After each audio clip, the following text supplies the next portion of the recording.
Assalamualaikum warahmatullahi wabarakatuh. Selamat siang menjelang sore sobat data semua. Nah, untuk video tutorial kali ini, karena ternyata banyak kasus terkait kesalahan dalam melakukan verval ijazah ya. Nah, nanti akan saya jelaskan bagaimana mekanismenya. Yang paling penting adalah sekali lagi saya ingatkan atau informasikan bahwa untuk meminimalisir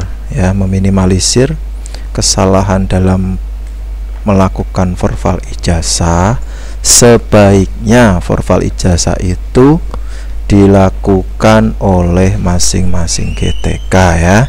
Operator, kalau memang GTK-nya minta bantuan operator, ya hanya sekedar mendampingi saja, mengarahkan jika ada yang salah. Nah, sebelum saya jelaskan lebih jauh terkait perbaikan verval ijazah, silahkan melihat dulu video tutorial yang sebelumnya ya terkait verval ijazah, karena kalau tidak melihat ini dulu nanti teman-teman bingung apa itu verval ijazah. Sudah saya jelaskan di video tutorial ini di channelnya Mas Wildan, silahkan cari saja dengan judul ini ya, siapa saja yang melakukan verval ijazah. Ini ya, tadi saya jelaskan bahwa pastikan yang melakukan verval adalah masing-masing GTK. Siapa saja yang melakukan verval, yang pasti terdaftar di Dapodik, dan jenis PTK di Dapodik adalah guru atau kepala sekolah ya. Jenis PTK-nya harus ini. Kalau tidak ini ya, nanti ketika buka info GTK tidak muncul menu verval ijazah. Yang berikutnya statusnya non PNS. Kalau PNS tidak perlu verval ijazah. Apakah wajib semua non PNS melakukan verval ijazah? Tidak wajib, kembali ke masing-masing GTK. Penugasannya induk, penugasan di Dapodik induk, dan yang di verval itu adalah S1. Kalau punya ijazah S1-nya lebih dari 1 misalnya, ya silahkan yang di verval adalah ijazah yang linier dengan mapel yang diajarkan di sekolah itu. Jadi yang linier saja, karena nanti imbas atau dampaknya terkait seleksi P3K. Yang berikutnya, jika riwayat sudah S1 tapi tidak muncul verval ijazahnya, nah, silahkan dimasukkan dulu riwayat pendidikan formal S1-nya di Dapodik. Atau mungkin punya S1 dan S2, mana yang di verval? Nah, yang di verval cukup S1-nya saja, S2-nya tidak perlu di verval. Nah, ini terkait sebelum teman-teman melakukan verval ijazah di info GTK, alangkah baiknya cek dulu ya datanya di 3 alamat ini, bener enggak ya. Yang disiapkan apa ya, pasti dipersiapkan adalah ijazahnya. Cek nama kampusnya terdaftar tidak di Ristek Dikti, di portal PD Dikti atau di ijazah Kemdikbud. Pastikan nama kampusnya terdaftar di sini dan NIM-nya terdaftar juga di sini. Bagaimana kalau tidak terdaftar, namanya salah dan seterusnya, nanti saya jelaskan. Nah, ini ya Forla PD Dikti. Kalau data di sini salah, nama misalnya, tempat tanggal lahir dan seterusnya, NIM tidak ditemukan, silakan koordinasi dengan kampus setempat. Nah, terkait data di PD Dikti ini, data yang masuk di sini kelihatannya cuma sampai data atau mulai data tahun sekitar 2006-2007 lah, sekitar tahun itu yang masuk ke di sini. Atau dalam arti kalau lulusannya sebelum tahun itu, lulusan S1-nya ya, ketika dicari di portal ketiga alamat ini kemungkinan tidak ditemukan. Kalau tidak ditemukan bagaimana, nanti saya jelaskan, nanti ada tutorialnya ya. Nah, ini sebelum ke situ teman-teman harus pahami ini dulu ya. Bagaimana kalau teman-teman belum memiliki akun, nah, bagaimana caranya? Jadi kalau teman-teman GTK belum memiliki akun, untuk mengakses ke info GTK atau melalui PTK Datadik, silakan koordinasi dengan operator sekolahnya. Sekali lagi, koordinasi dengan operator satuan pendidikan, karena yang membuatkan akun adalah operator sekolah melalui portal SP Datadik. Kalau GTK ya aksesnya bukan ke PTK Datadik, bukan ke SP Datadik, tapi ke portal PTK Datadik untuk membuka info GTK. Ini Nah, nanti tampilan kurang lebih seperti inilah. Nah, ketika login ke PTK Datadik, untuk mengakses info GTK, pilih menu biodata. Ketika diklik biodata, nanti muncul identitas dan lain sampai akun. Nah, di bagian bawah sendiri ada menu info GTK, silakan diklik saja. Ketika diklik, nanti secara otomatis akan direct ke info GTK.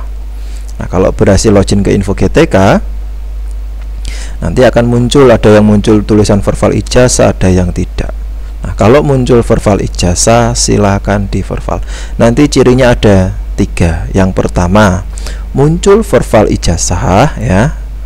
Menu verbal ijazah muncul dan status di riwayat pendidikan formal belum muncul, lihat hasil verbal ijazah. Kalau belum muncul lihat hasil verbal, berarti GTK tersebut belum pernah melakukan verbal ijazah. Tinggal klik ya, klik di sini untuk verbal ijazah. Ketika diklik, nanti akan muncul di menu tab baru. Nanti teman-teman diminta untuk mengisikan nama perguruan tinggi, prodinya apa, NIM-nya apa. Nah, terkait perguruan tinggi, nama perguruan tinggi, pastikan ketika mengetik di sini atau melakukan pencarian di sini, pastikan namanya, nama perguruan tingginya sesuai yang terdaftar di sini ya, di salah satu alamat ini. Pastikan namanya sama persis.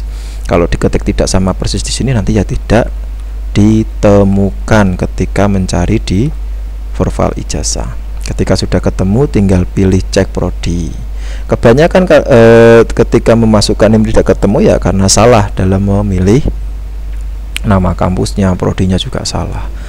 Pastikan hati-hati dan teliti ketika melakukan pencarian nama perguruan tinggi, prodi, dan memasukkan NIM. Kalau sudah terisi semua, tinggal klik cek. Nah, kalau sudah semua klik cek, terus biodatanya sesuai, diklik simpan, terus di refresh ya. Nanti di menu info GTK akan muncul menu baru di bagian riwayat pendidikan formalnya. Jadi ada keterangan seperti ini: lihat hasil validasi dan perbaikan hasil validasi. Nah, ini untuk melihat hasil validasi yang sudah dimasukkan di sini dan perbaikan hasil validasi ini jika terjadi kesalahan.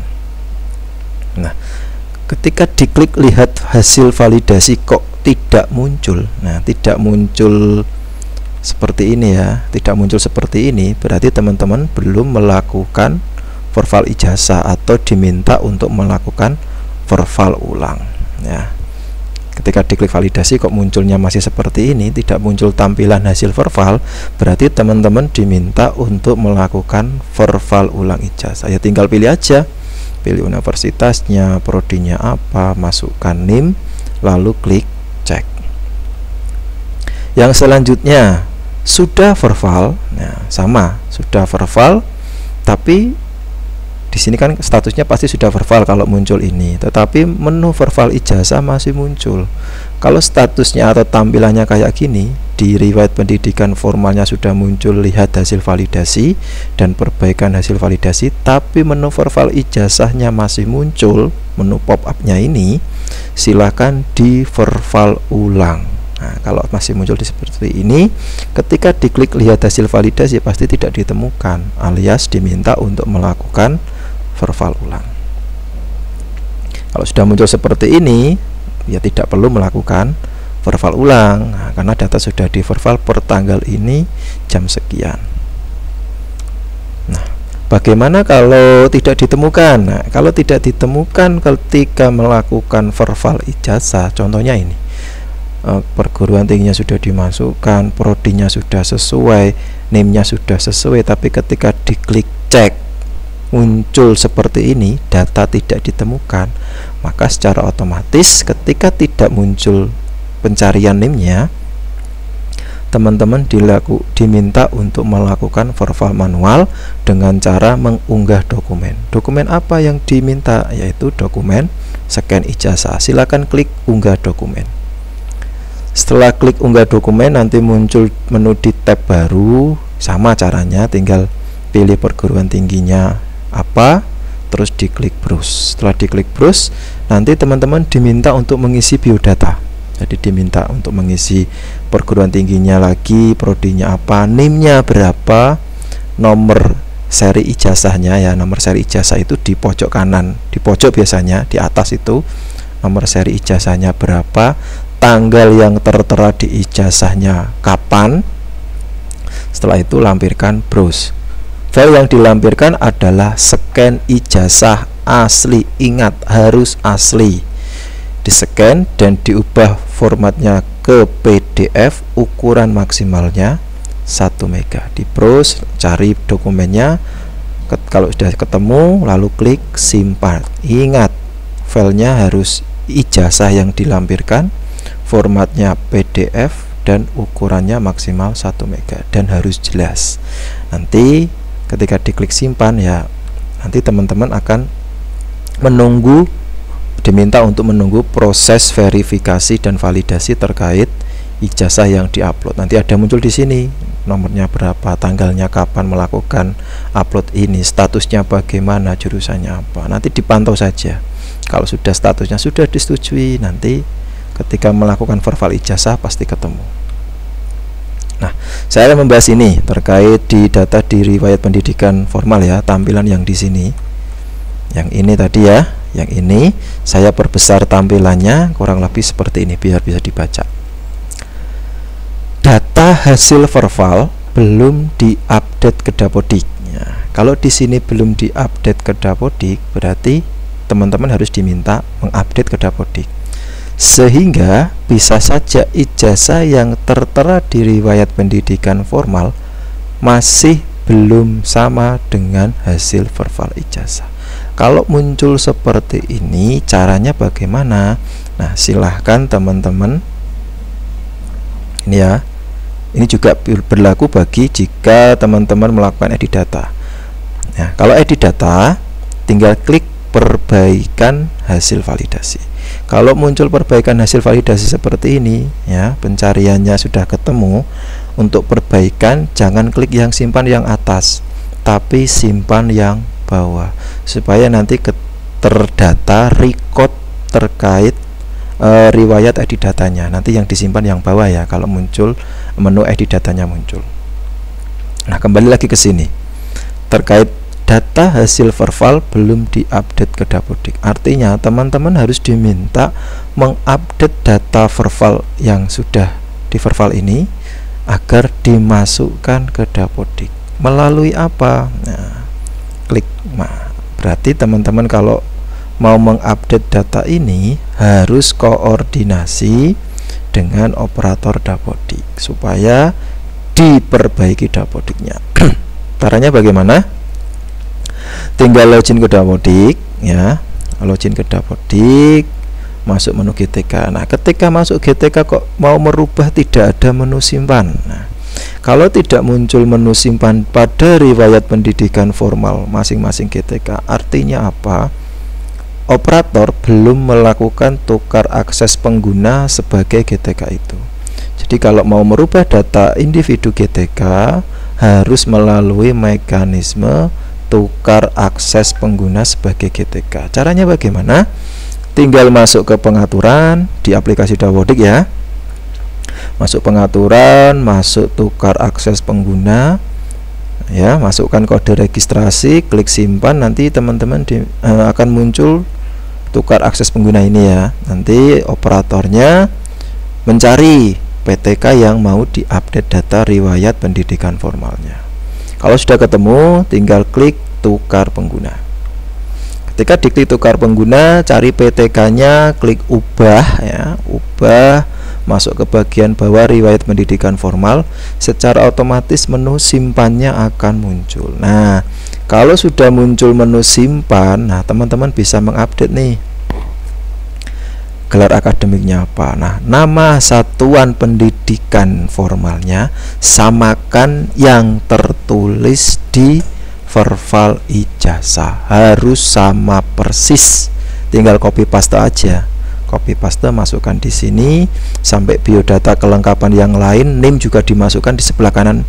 Di sebelah kanan apa riwayat pendidikan formal ini geser ke kanan.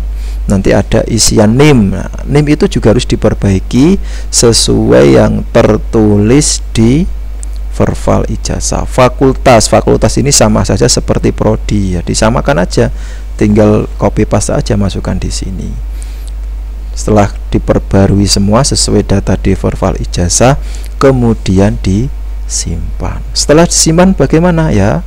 Operator Dapodiknya harus melakukan proses sinkronisasi Dapodik supaya data di Dapodik yang diupdate riwayat pendidikan formal GTK-nya masuk ke server, dan data dari verbal ijazah juga masuk ke server, dan ketika sinkron datanya akan kembali ke aplikasi lokal sekolah. Nah, itu terkait mekanisme perubahan update data verbal ijazah di verbal ijazah maupun di aplikasi Dapodik. Nah, kalau belum muncul menu ini ya, edit data di sini belum muncul, ketika klik perubahan ini ya, perbaiki hasil validasi, di sini belum muncul edit data, silahkan melakukan koordinasi melalui ULT Kemdikbud. Nah, ini jadwalnya ya. Kalau terkait data PTK tadi verbal ijazah, kapan waktunya? Nah, pilih yang pilih jadwal terkait data GTK. Kapan itu? Nah, untuk konsultasi terkait data GTK, jadwalnya adalah Selasa siang dan Kamis pagi. Ini jadwal terkait tatap muka daring di portal ULT Kemdikbud. Ketentuan yang baru, nah ini ketentuan yang lama, ada ketentuan yang baru, mekanisme baru terkait pendaftaran layanan tatap muka daring ya di ULT Kemdikbud. Ini jadwalnya yang baru. Jadi di sini jadwal baru pendaftaran ULT, nanti mekanismenya melalui daring via Zoom ya. Artinya apa? Kalau teman-teman mau konsultasi di ULT Kemdikbud, ya pastikan perangkatnya, laptopnya, gawainya terinstall aplikasi Zoom. Kapan jadwalnya? Nah, ini jadwal pendaftarannya. Maksudnya begini, jadwal pendaftaran untuk Senin besok, ini kan hari Minggu. Jadwal pendaftaran untuk Senin besok, Senin sampai Jumat, jadwal pendaftarannya kemarin Jumat sampai dengan Minggu, mulai pukul 18.00 sampai dengan 18.00 di hari Jumat ya, maksudnya sampai dengan pukul 18.00 di hari Minggu. Jadi pendaftaran minggu depan, pendaftarannya hari Jumat, Sabtu, Minggu sampai hari ini. Begitu seterusnya setiap minggu. Jadi kalau mau daftar layanan ULT, nah perhatikan jadwal pendaftaran berikut. Keterangannya, pendaftar yang masuk kuota akan menerima email minimal H-1. Artinya apa? Ketika melakukan pendaftaran melalui ringkas.kemdikbud.go.id daftar ULT, nanti teman-teman ketika memasukkan email ya pastikan emailnya aktif, karena konfirmasinya dikirim melalui email H-1 jika pendaftaran teman-teman di portal ULT diterima. Pendaftaran yang tidak masuk kuota akan diusahakan untuk ikut dalam jadwal pelayanan yang tersedia di hari lain. Nah, kuncinya apa? Selalu memantau email H-1. Artinya ya setiap hari selalu membuka email apakah ada balasan terkait jadwal ULT, jadwal dari ULT Kemdikbud. Jika Anda tidak menerima email, bisa menandakan antrian minggu ini penuh ya. Kalau tidak mendapatkan email balasan, berarti antriannya penuh. Silakan mendaftar pada hari Jumat sampai Minggu berikutnya menggunakan kanal yang lain, bisa melalui ini ada daring dan lain-lain. Kuota, nah ini kuota maksimal per pelayanan maksudnya ini, per pelayanan ini adalah 30 pendaftar per masing-masing pelayanan. Artinya ya tidak perlu terburu-buru lah daftar. Kalau bisa ada konfirmasi dari ULT ya diikuti saja jadwalnya jam berapa. Kuncinya selalu pantau email karena konfirmasinya melalui email yang didaftarkan pada portal ini. Dan yang terakhir, nah ini pesan dari Mas Menteri bahwa semua guru honorer berpeluang jadi pegawai pemerintah dengan perjanjian kerja, ya. Artinya tidak ada prioritas, ya, tidak ada prioritas siapa yang lebih duluan. Artinya yang lebih duluan jadi guru honor. Semua boleh mengambil tes, yang lulus boleh menjadi P3K. Ini bukan pengangkatan 1 juta guru menjadi P3K. Ini seleksi massal yang akan diangkat menjadi P3K. Yang akan diangkat menjadi P3K adalah berapa yang lulus, ya, berapa yang lulus tes. Kalau yang lulus cuma 100.000, ya 100.000 yang jadi. Kalau yang lulus 500.000, maka 500.000 yang akan diangkat menjadi P3K. Siapa yang boleh mengikuti seleksi P3K adalah guru GTK yang terdaftar di Dapodik, ya. Silakan lihat video-video tutorial sebelumnya, ya. Semua guru honorer, baik yang mengabdi di sekolah negeri dan swasta, ya, mengabdi di sekolah negeri dan swasta, berkesempatan mengikuti tes seleksi P3K pada tahun depan. Tes seleksi ini tidak membatasi kapasitas jumlah peserta. Nah, ini pesan-pesan dari Mas Menteri. Terima kasih, jangan lupa di like, share, komen, dan subscribe. Semoga video tutorial ini dapat membantu teman-teman dalam mengalami kesulitan terkait mekanisme verval ijazah dan penjelasan terkait P3K. Terima kasih. Wassalamualaikum warahmatullahi wabarakatuh.